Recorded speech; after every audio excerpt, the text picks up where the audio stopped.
Hai teman-teman, kembali lagi dengan Kram di sini. Kali ini saya akan melanjutkan cerita yang kemarin dengan judul Menolak Berujung Santet. Cerita ini ditulis oleh Kak Wandi F. Cakara. Jadi buat kalian yang ingin membaca ceritanya secara langsung, kalian bisa kunjungi link dan profil yang sudah saya sertakan di deskripsi.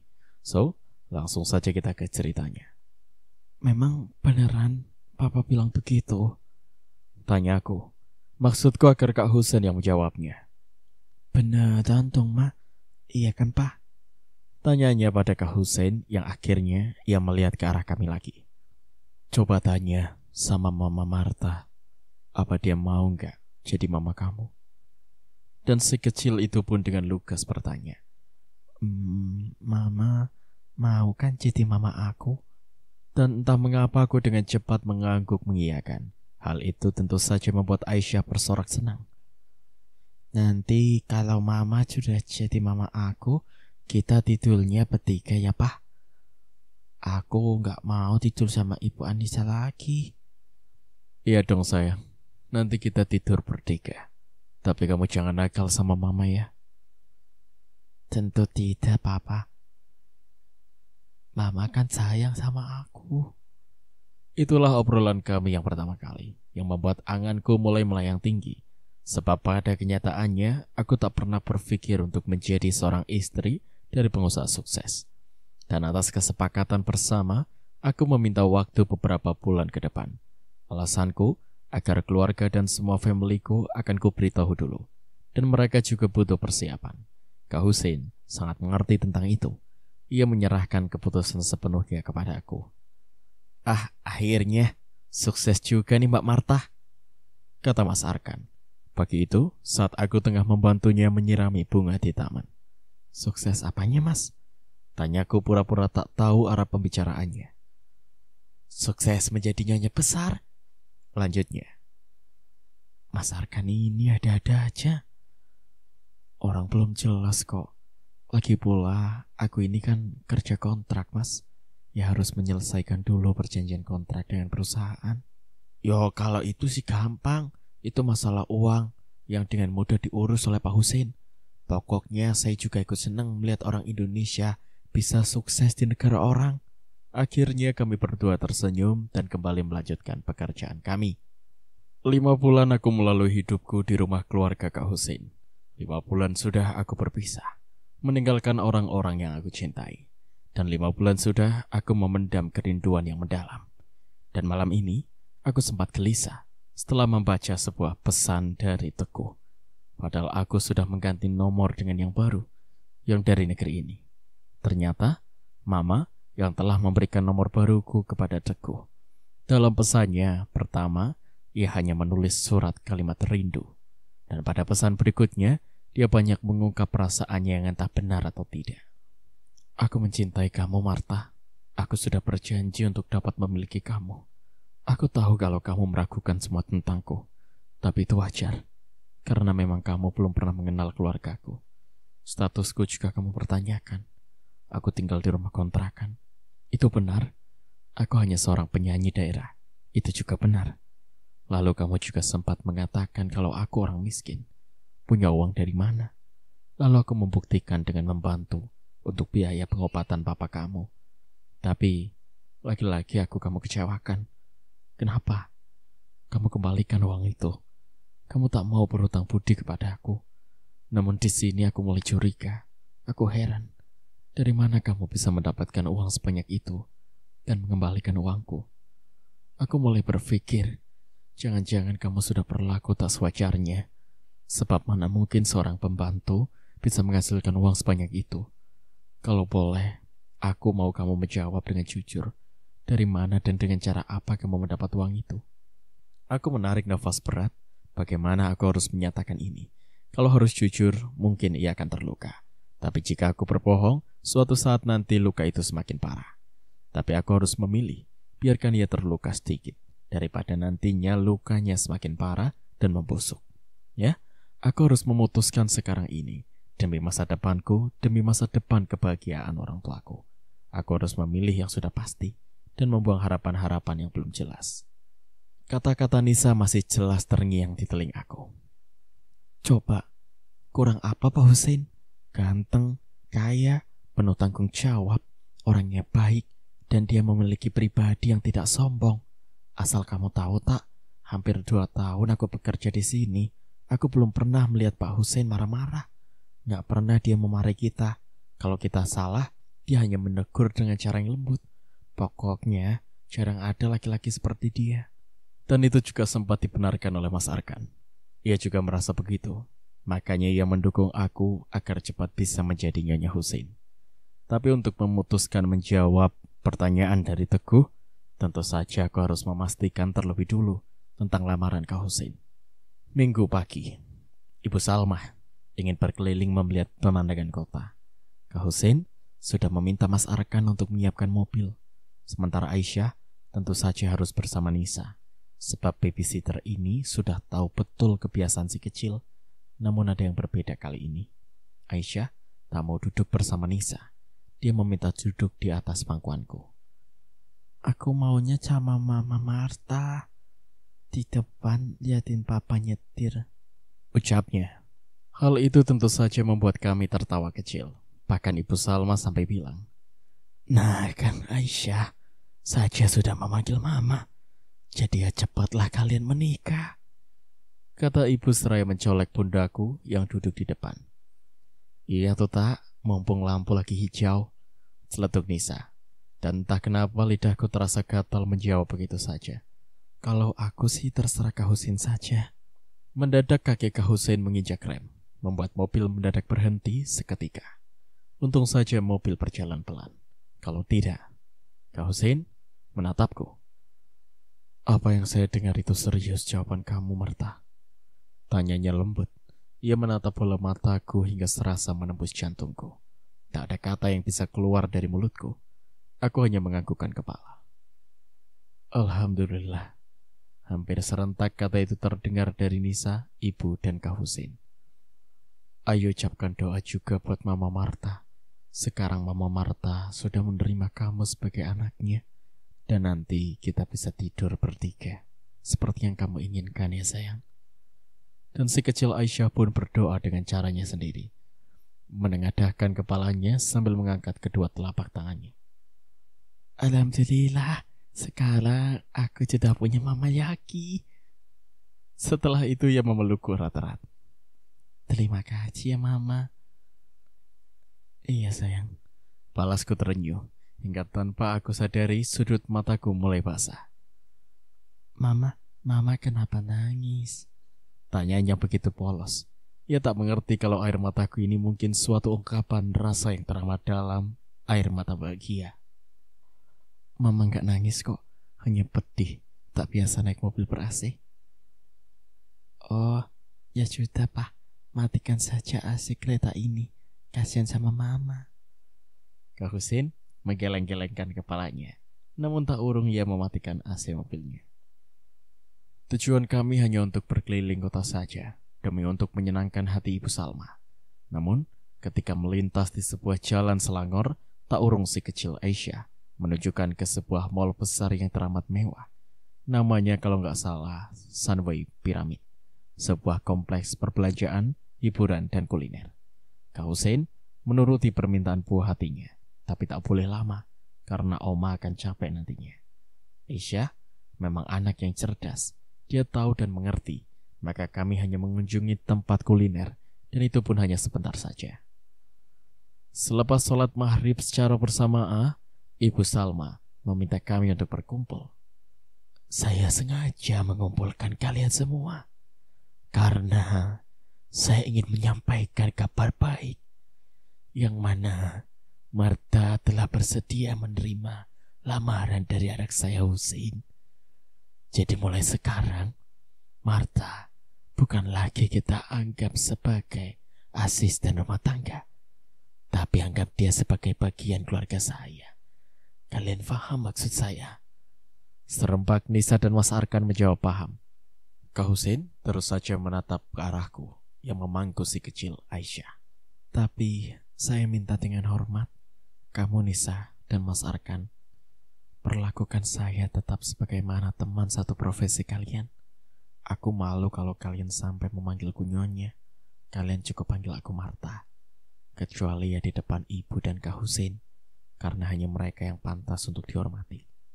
Ingat loh, aku ini berasal dari keluarga yang sama dengan kalian, memiliki latar belakang yang sama, kebutuhan yang tentu saja sama. Jadi tolong, jangan membuat kepalaku menjadi bertambah besar. Aku memotong kata-kata Ibu Salma. Kamu benar, Marta. Kita tidak boleh lupa dari mana asal kita. Pepatah mengatakan jangan seperti kacang lupa kulitnya. Dan kalaupun kamu menerima saya menjadi suami, itu bukanlah mengutamakan materi, tapi jodohlah yang telah mengatur semua ini. Kak Husin memberikan pendapatnya. Nah, sekarang kita tinggal menunggu waktu yang tepat untuk acara peresmian lamaran itu sendiri. Tapi sebelumnya, Husin akan memohon restu kepada orang tua Marta yang berada di Indonesia. Ibu Salma menutup pertemuan itu dengan satu pertanyaan. Kapan? Tanpa mengulur waktu lebih lama, Kak Husin segera mengajakku untuk pulang ke Indonesia tanpa ada kata kontrak kerja. Ini bukan masalah pekerjaan, tapi rencana masa depan kita. Tak boleh menunda kesempatan yang ada, karena umur, jodoh, dan rezeki itu semua rahasia. Kita merencanakan masa depan kita, tapi apa kita sampai umur kita ke sana? Maka jangan pernah menunda setiap kesempatan. Ucap Kak Husin. Hal ini pun telah ia bicarakan kepada ibunya. Keesokan harinya, kami terbang berdua saja, sebab tak mungkin untuk mengajak Aisyah, karena ini tidak lama, hanya untuk memohon restu dari orang tuaku saja. Sekecil Aisyah tak curiga dengan kami. Kami hanya beralasan untuk menengok keluarga di rumah sakit. Dan Aisyah tak ingin ikut, sebab ia takut nanti disuntik lagi. Betapa aku gembira melihat tanah kelahiranku kembali. Setelah 6 bulan kutinggalkan, aku sempat membayangkan bagaimana perasaanku jika sampai menghabiskan masa kontrak selama 2 tahun. Hari baru saja menjelang sore ketika kami tiba di halaman rumahku. Namun aku sempat terkejut demi melihat banyak orang berkerumun di depan pintu rumah. Assalamualaikum. Aku mengucap salam ketika orang-orang berbalik melihat ke arahku. Waalaikumsalam. Kamu Marta? Kebetulan kamu pulang. Itu. Orang tadi yang kukenal bernama Hamdan. Tak dapat melanjutkan kata-katanya, ia memandang wajah Kak Husin. Mungkin ia baru menyadari kalau aku tidak sendirian. Kak Husin dengan sopan menyalami mereka semua. Mereka memandangi Kak Husin seperti menyimpan tanda tanya. Namun pertanyaan mereka harus tersimpan karena aku segera mengajak Kak Husin untuk masuk melihat apa sebenarnya yang telah terjadi.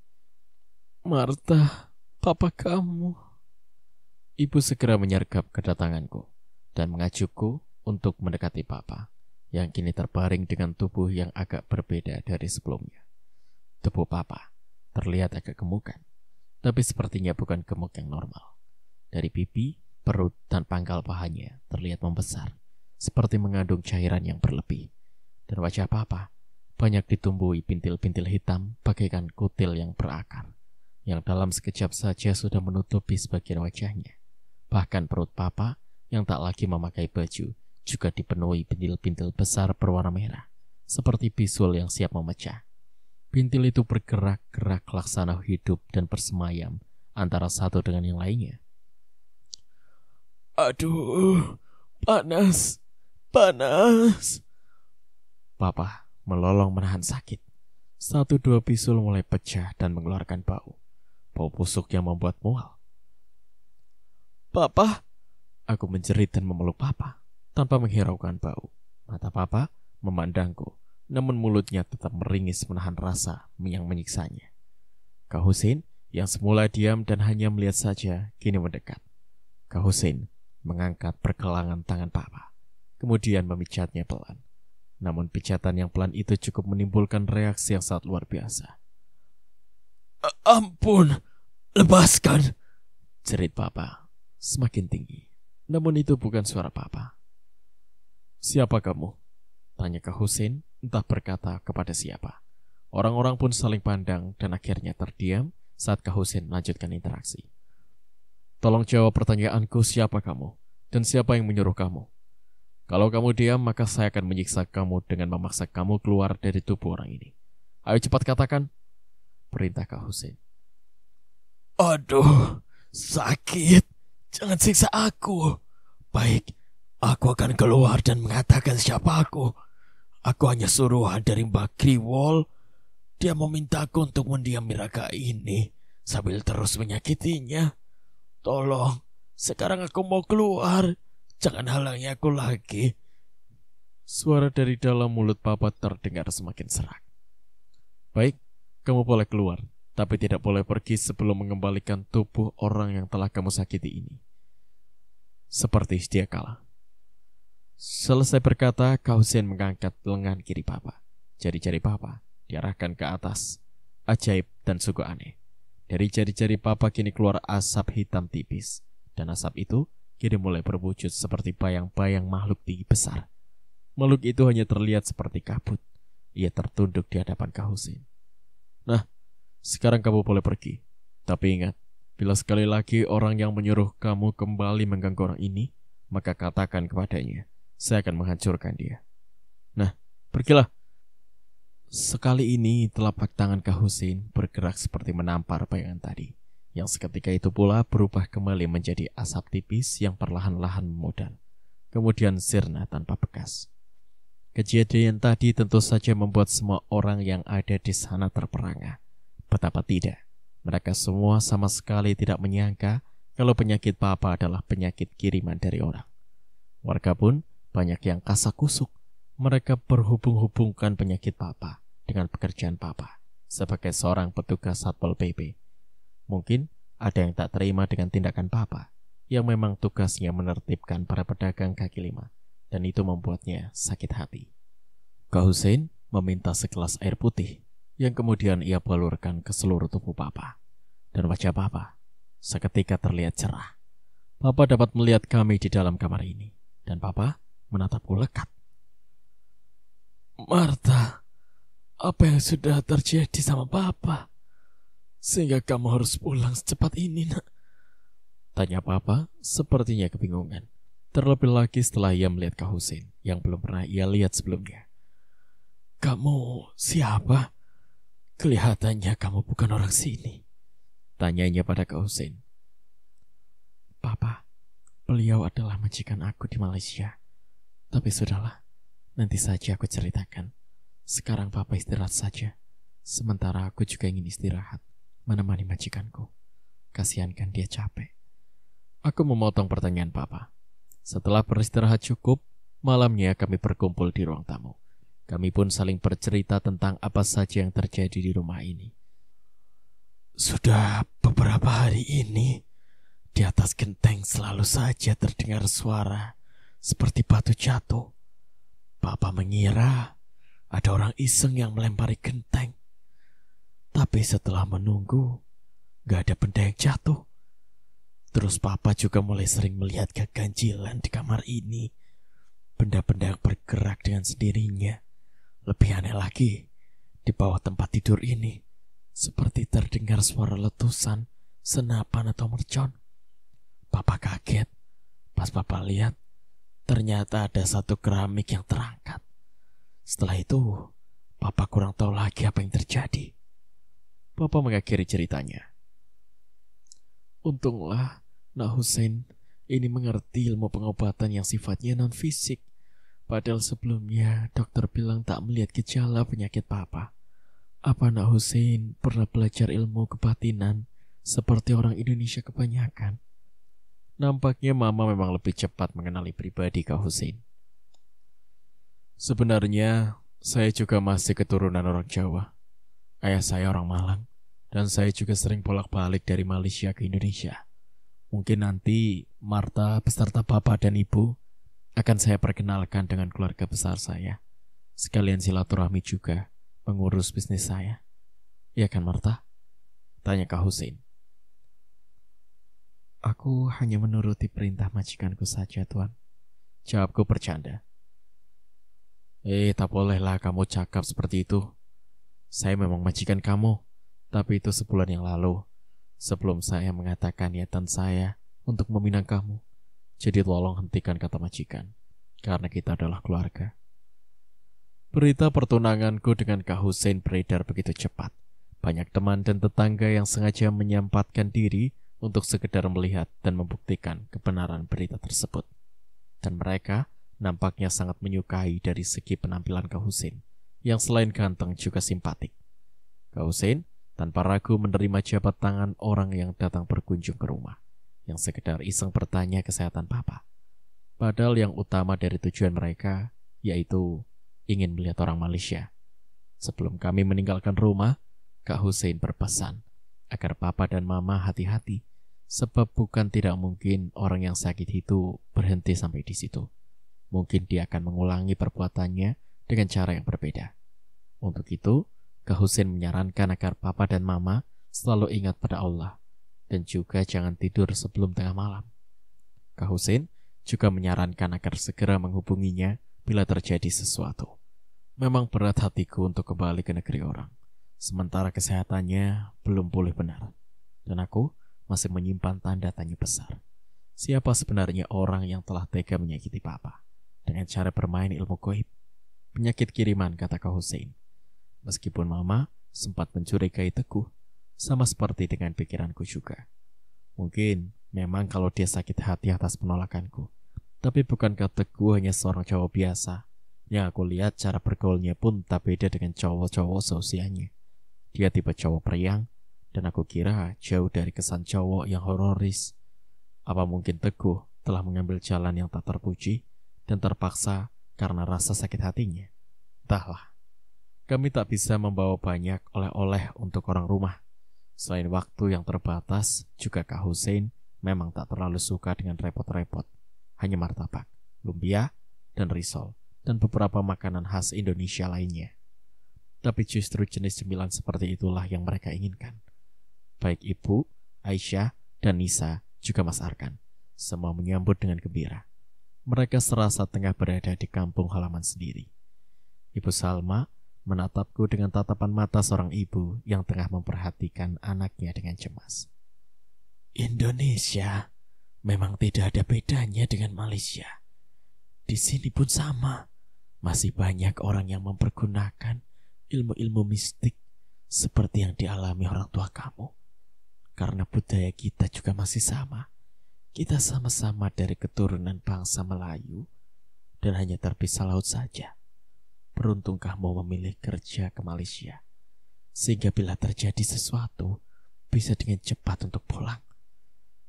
Coba jika kamu kerja di negara-negara yang jauh, kata Ibu Salma setelah mendengar keadaan papaku. Dan ternyata Kak Husin bukan orang sembarangan. Kak Husin mampu mengobati penyakit ayah saya dengan cepat, kataku membanggakan. Oh iya, kalau begitu kamu semakin senang tentunya. Karena Husin bisa melakukan pengobatan. Ringkasnya, mengusir makhluk gaib itu memang sudah lama sering dia lakukan. Dulu waktu masih anak-anak, Husin sering ikut datuknya mencari ilmu sampai berbulan-bulan tidak pulang. Datuknya sengaja menggempling Husin agar menjadi seorang lelaki tangguh, tidak cengeng. Meskipun pada masa dia dewasa, akhirnya tak lagi mencari ilmu itu. Ia lebih mengutamakan pekerjaan karena ia paham betul bahwa dirinya tak akan mampu seperti datuknya yang sampai hari ini lebih suka mengasingkan dirinya. Satu hal lagi yang perlu kamu tahu, keluarga ayahnya Husin di Malang juga sudah boleh dijuluki orang paham, awas penglihatan, dan sudah tahu akan satu peristiwa yang akan terjadi. Orang bilang indigo. Cerita Ibu Salma membuatku semakin kagum pada Kak Husin. Siapa sangka di balik penampilannya yang elegan sebagai seorang pengusaha, ternyata cukup memahami ilmu-ilmu yang bersifat mistis.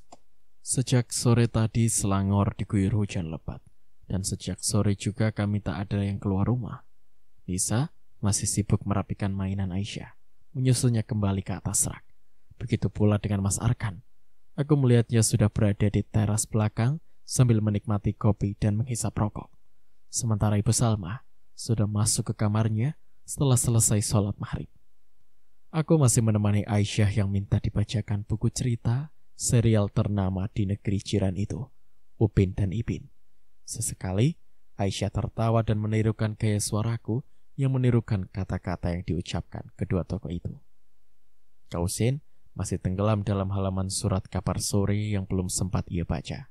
Dan dari analisaku, ia tengah membaca halaman olahraga, karena ia memang penggemar sepak bola. Selain halaman olahraga, yang sering aku lihat, ia selalu melihat indeks saham perbankan. Maklumlah, namanya juga pengusaha, yang gak jauh-jauh dari urusan saham. Mama Marta, malam ini Aisyah mau bobo sama Mama Marta aja. Aku kangen bobo sama mamaku sendiri. Kapan sih Mama Marta jadi mama aku yang beneran? Bila nanti kita bobonya bertiga, aku di tengah, Papa di sebelah kiri, dan Mama di sebelah kanan. Iya kan, Ma? Kata Aisyah merajuk. Nampaknya ia sudah mulai mengantuk. Coba tanya Papa, boleh tidak bobo sama Mama sekarang? Aku balik tanya sambil memperhatikan Kak Husein. Ya kalau kamu mau bobo sama Mama, boleh saja. Tapi kalau bobo bertiga ya nanti Papa umumkan hari, tanggal, dan bulannya. Yap, Papa antar ke kamarnya Mama Marta. Balas Kak Husein lalu membopong putri kecilnya. Setelah itu, ia meletakkan Aisyah sambil menyelimuti tubuh gadis kecil itu dengan selimut tebal. Kak Husein mendekati aku yang masih berdiri di tepi tempat tidur. Aku melihat sesuatu di bola mata lelaki itu. Ada sebuah keinginan yang rasanya sulit untuk ia ungkapkan. Aku berusaha menunggu dengan gemuruh dalam dadaku. Namun Kak Husein hanya menarik nafas dalam dan hanya mengucapkan, "Selamat tidur, Marta." Padahal aku berharap lebih. Selepas sholat Isya barulah aku merebahkan tubuhku. Entah berapa lama aku tertidur, tiba-tiba aku seperti merasakan hawa begitu panas. Padahal kipas angin sudah aku nyalakan sebagai pengganti AC yang tak lagi dipasang sejak peristiwa kematian istri Kak Husein. Perasaan gerah membuatku ingin bangun untuk menyibak selimut yang menutupi tubuhku. Namun, ketika aku membuka mata, di samping Aisyah, aku melihat sesuatu yang membuat keringatku semakin mengucur deras. Aku melihat dengan jelas seorang wanita tengah terbaring. Wajahnya memperhatikan gadis kecil itu. Wanita tadi seperti tak melihat keberadaanku. Tangan kirinya membelai rambut Aisyah, yang memang panjang, ikal, bergelombang. Dari mulut wanita itu sepertinya terdengar pelan sebuah syair lagu-lagu pengantar tidur. Aku benar-benar merasa takut. Aku ingin menjerit meminta tolong, namun tak satu kata pun yang dapat keluar dari mulutku. Lidahku begitu keluh, membeku, bagaikan tubuh yang lemas lunglai tanpa tenaga. Dan wanita itu hanya memandangku. Hanya sekilas aku melihat wajah yang teramat cantik, tersenyum penuh arti, tapi di saat berikutnya ia pun memperlihatkan wajahnya yang hampir semuanya terkelupas, dan ia menyeringai. Dalam keadaan panik seperti itu, aku dengan susah payah turun dari tempat tidur. Menuju pintu pun rasanya membutuhkan waktu yang lama. Pintu terbuka dengan lebar. Untungnya aku tidak menguncinya. Maka sambil tetap mengawasi pintu kamarku, aku mengendap perlahan menuju kamar Kak Husein. Aku mengetuk pintu kamar Kak Husein pelan, namun harus berulang. Mungkin ia sudah pulas dalam tidurnya. Dan setelah beberapa kali mengetuk, akhirnya pintu pun terbuka. Dan Kak Husein keluar sambil mengucek-ngucek mata. "Ada apa, Marta?" Tanyanya agak terkejut melihat aku berdiri di depan pintu kamarnya. Namun aku tahu, matanya sempat tertuju pada belahan dadaku yang terbalut baju tidur yang tipis. Maaf Kak, aku melihat Nyonya," kataku agak gugup. "Nyonya? Maksud kamu istri saya?" Kak Husein meralat kata-kataku. "Di mana?" Lanjutnya. Di kamar, dia sedang mempelai Aisyah." Dan kami berdua mendekati kamar utama, tempat di mana saat ini aku melihat arwah istri Kak Husein. Kak Husein berjalan di depan, sedangkan aku mengikutinya di belakang. Tanpa terasa tanganku memegang tangan Kak Husein, dan tanpa sadar, ia pun menggenggam tanganku. Tubuh kami berjalan mepet ke tembok, nyaris tak menimbulkan suara. Kak Husein perlahan mendorong pintu yang hanya terbuka sedikit, dan kami melihat perempuan itu masih di sana, masih mengelus-elus rambut Aisyah. Kak Husein mendorong pintu sampai benar-benar terbuka. Perempuan tadi seakan baru menyadari kalau di situ sudah ada kami berdua. Perempuan itu pun memandang kepada Kak Husein dengan tatapan yang tajam. Sekian untuk part kali ini, nantikan kelanjutan ceritanya di part berikutnya. Terima kasih.